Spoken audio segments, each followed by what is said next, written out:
ஜெய்பீம், நமோ புத்தாய. பகவான் புத்தருடைய வாழ்க்கையில் நதிகள் முக்கியத்துவம் வாய்ந்ததாக இருக்கிறது. அவருடைய வரலாறு தொடங்குவது ரோஹிணி என்ற நதி. இது லும்பினியில் பகவான் புத்தர் பிறந்த அந்த பகுதியிலிருந்து 60 கிலோமீட்டர் தொலைவில் உள்ளது ரோஹிணி நதி. சாக்கியர்களுக்கும் கோலியர்களுக்கும் நடுவில் பாய்கின்ற நதி. இந்த நதிநீர் பிரச்சனையினால்தான் பகவான் புத்தர், அதாவது சித்தார்த்தர், தன்னுடைய சங்கத்தின் தீர்மானத்தை ஏற்று ஊரை விட்டு பரிவ்ராஜ்யம் ஏற்று துறவரம் பூண்டார். அவருடைய துறவரத்திற்கு அடிப்படை காரணமாக ரோஹிணி நதி அமைந்திருக்கிறது. துறவரம் ஏற்ற பகவான் புத்தர் உடனே அவர் ஞானம் பெற்றுவிடவில்லை. அவர் துறவரம் பூண்ட முதல் நாளிலிருந்து 6 வருடங்கள் அவர் பீகாரை நோக்கி பயணம் செய்து வருகிறார். அந்த பயணத்தின் போதெல்லாம் பல இடங்களில் அவர் கடும் தவங்களை மேற்கொள்கின்றார்.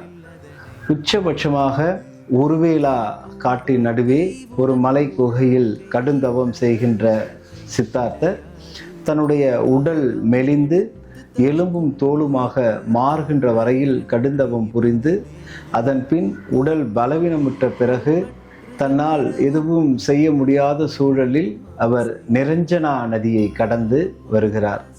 அந்த நிரஞ்சனா நதி பகவான் புத்தருடைய வாழ்வில் 2வது முக்கியத்துவம் வாய்ந்த நதியாக இருக்கிறது.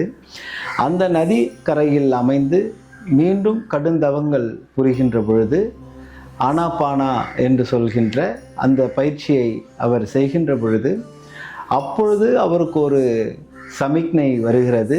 அந்த சமிக்ஞை தான் உடனடி, அதாவது எல்லாமே வேண்டும் என்றும் ஓடக்கூடாது, எதுவுமே வேண்டாம் என்றும் கூறக்கூடாது என்ற அந்த நடுநிலை பாதைக்கான அந்த வார்த்தையை அங்கு நிரஞ்சனா நதியில் பயணம் செய்த மீனவர்கள் தங்களுக்குள் பேசிக்கொண்டு செல்வதை பகவான் புத்தர் உணர்கிறார். அதிலிருந்து அவருக்கு தன்னுடைய உடல் பலவீனமுற்ற அந்த நிலையில் நாம் இனி உண்ண வேண்டும், உடல் வலிமையோடு இருந்தால்தான் நம்மளால் சிந்திக்க முடியும், யோசிக்க முடியும், உடல் பலவீனமாக இருந்து நம்மால் எதையும் சாதித்து விட முடியாது என்று நிரஞ்சனா நதியில் அந்த ஞானத்தை அவர் பெறுகிறார். அதன் பிறகு பகவான் புத்தர் மீண்டும் பயிற்சி எடுத்து ஞானம் அடைகிறார். அந்த ஞானம் அடைந்த இடம்தான் நிரஞ்சனா நதிக்கரை ஓரம் உள்ள அரச மரத்தடியில் அமர்ந்து, அந்த அரச மரம்தான் போதி மரம் என்று போற்றப்படுகிறது. அந்த அரச மரத்தடியிலிருந்து ஞானம் பெற்ற பிறகு தன்னோடு கடுந்தவம் புரிந்தவர்கள் திடீரென்று பகவான் புத்தர் உண்பதை தொடங்கிய உடனே, நீ கடுந்தவத்தை கைவிட்டு விட்டாய், இனிமேல் உன்னை எங்களால் பின்பற்ற முடியாது என்று அவரோடு கடுந்தவம் புரிந்த 5 துறவிகளும் பகவான் புத்தரை விட்டு வெளியேறி சென்றார்கள். அவர்கள் வெளியேறி சென்ற இடம் எதுவென்று அறிந்து பகவான் புத்தர் ஞானம் அடைந்து தான் ஞானம் அடைந்ததை, தான் கற்று உணர்ந்ததை, தான் புரிந்து கொண்டதை மற்றவர்களுக்கு போதிக்க வேண்டும் என்ற முடிவில் அவர் பயணம் செய்கின்றார். அவர் பயணம் செய்து பீகாரிலிருந்து உத்தரப்பிரதேசத்தில் காசி என்று இன்று அழைக்கப்படுகின்ற காசிக்கு அருகில் இருக்கின்ற அந்த சாரநாத் என்ற பகுதியில் கங்கை நதி ஓரத்தில் அந்த 5 துறவிகளும் இருக்கிறார்கள். அவரை சந்தித்த பிறகு பகவான் புத்தர் அந்த கங்கை நதி ஓரத்தில் அவர்களுக்கு போதித்த முதல் போதனை தான்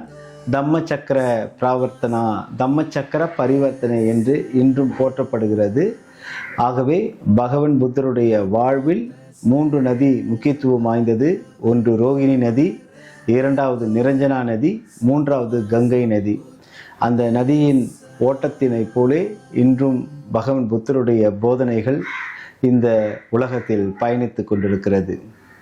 ஜெய்பீம், நமோ புத்தாய.